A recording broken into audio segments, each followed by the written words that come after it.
আসসালামু আলাইকুম। আরব ইতিহাসে আপনাদের সবাইকে স্বাগতম জানাচ্ছি। পবিত্র মাহে রমজান হলো প্রত্যেক মুমিনের জন্য ইবাদতের বসন্তকাল। হিজরি মাসের মধ্যে শ্রেষ্ঠ হলো মাহে রমজান। মাহে রমজান হলো আল্লাহ তাআলার পক্ষ থেকে বান্দার জন্য বিশেষ নিয়ামত। আল্লাহ রাব্বুল আলামিন এই মাসকে শাহরুল্লাহ বা আল্লাহর মাস হিসেবে অভিহিত করেছেন। রোজা হলো একজন মুমিনের আধ্যাত্মিক চর্চা এবং সোয়াব অর্জনের একটি দরজা, যা তাকে আল্লাহ তাআলার নৈকট্য এবং দয়া ও করুণা প্রাপ্তির একটি পথ খুলে দেয়। প্রত্যেকটি নেক কাজের জন্য প্রস্তুতি গ্রহণ করা অত্যন্ত জরুরি। আর যে কোনো ইবাদতের পূর্বে প্রস্তুতি গ্রহণ করা তো আমাদের নবী রাসূল সাল্লাল্লাহু আলাইহি ওয়াসাল্লামের সুন্নত। রাসূল সাল্লাল্লাহু আলাইহি ওয়াসাল্লাম এই রমজান মাসের জন্য প্রস্তুতি গ্রহণ করতেন এবং তিনি তার উম্মতকেও প্রস্তুতি গ্রহণ করার জন্য বলেছেন। রাসূল সাল্লাল্লাহু আলাইহি ওয়াসাল্লাম রজব মাসের চাঁদ দেখে রমজান প্রাপ্তির আশায় অপেক্ষা করতেন। মাহে রমজানের তাওফিক এবং বরকত লাভের উদ্দেশ্যে আবেগ ভরে আল্লাহ তাআলার দরবারে তিনি দোয়া করতেন, হে আল্লাহ, রজব ও শাবান মাস আমাদের জন্য বরকতময় করুন এবং আমাদেরকে রমজান পর্যন্ত পৌঁছে দিন। রমজানের প্রস্তুতি হিসেবে দিনক্ষণ গণনা এবং শাবান মাসের হিসাব রাখা একটি সুন্নত আমল। প্রকৃত অর্থে এটি রমজানকে বিশেষভাবে মূল্যায়নেরই একটি অংশ। শাবান মাসে রাসূল সাল্লাল্লাহু আলাইহি ওয়াসাল্লামকে অধিক পরিমাণে রোজা রাখতে দেখে তাকে যখন এর কারণ জিজ্ঞেস করা হয়েছিল, তিনি বলেছিলেন, বেশিরভাগ মানুষ এই মাসের ব্যাপারে উদাসীন থাকে, অথচ এটি এমন একটি মাস যে মাসে আল্লাহর কাছে বান্দাদের আমলনামা পেশ করা হয়। আমি চাই আমার আমলনামা এমন অবস্থায় পেশ করা হোক যখন আমি রোজাদার। রাসূল সাল্লাল্লাহু আলাইহি ওয়াসাল্লাম এটাও বলেছেন যে তোমরা শাবানের চাঁদের হিসাব রাখবে, যেন রমজান আগমনের বিষয়ে কোনো সন্দেহের সৃষ্টি না হয়।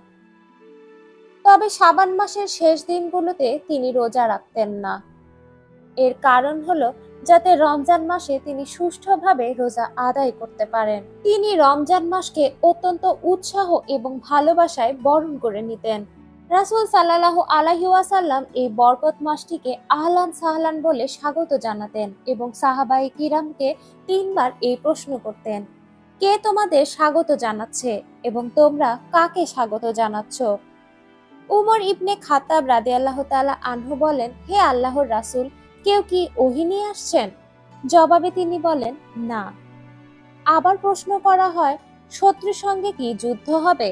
রাসূল সাল্লাল্লাহু আলাইহি ওয়াসাল্লাম এবার বলেন, না।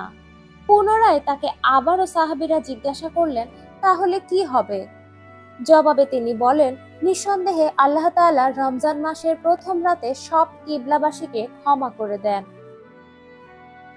আনাস রাদিয়াল্লাহু তাআলা আনহু হতে বর্ণিত, রজবের চাঁদ উদিত হওয়ার সঙ্গে সঙ্গে রাসূল সাল্লাল্লাহু আলাইহি ওয়াসাল্লাম আল্লাহর কাছে এই দোয়া করতেন যে, হে আল্লাহ, রজব, শাবান আর বিশেষ করে রমজান মাসকে আমাদের জন্য বরকতময় করে দিন।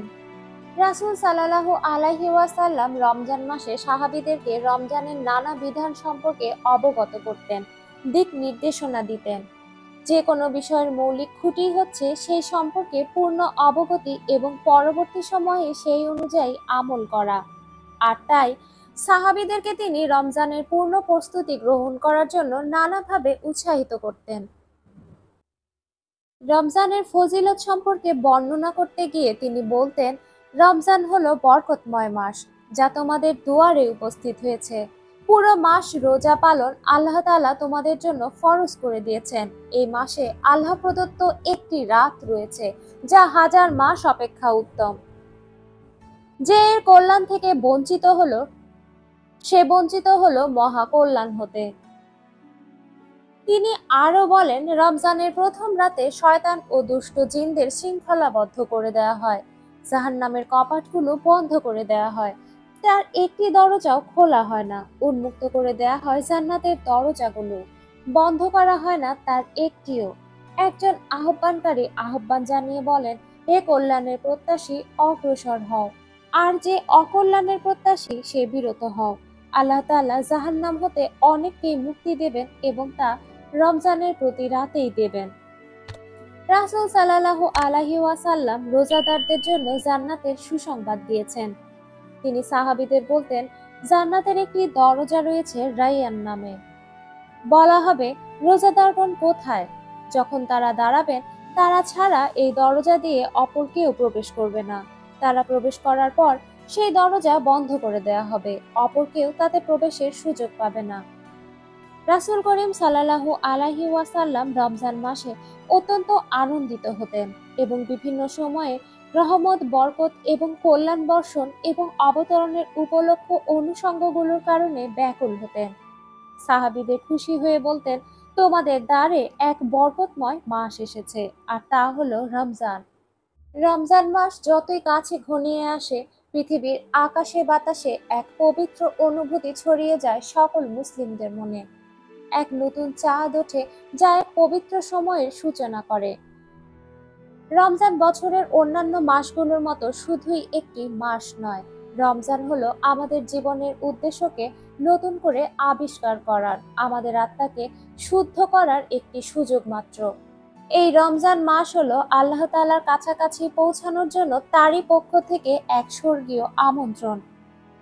রমজান প্রত্যেকটি মানুষকে সুযোগ দেয় খারাপ অভ্যাসগুলো ত্যাগ করার জন্য, ইবাদতে মনোযোগী হওয়ার জন্য, অতীতের বড় বড় ভুলগুলো থেকে প্রায়শ্চিত্ত করে নিজেকে নতুনভাবে শোধরানোর জন্য।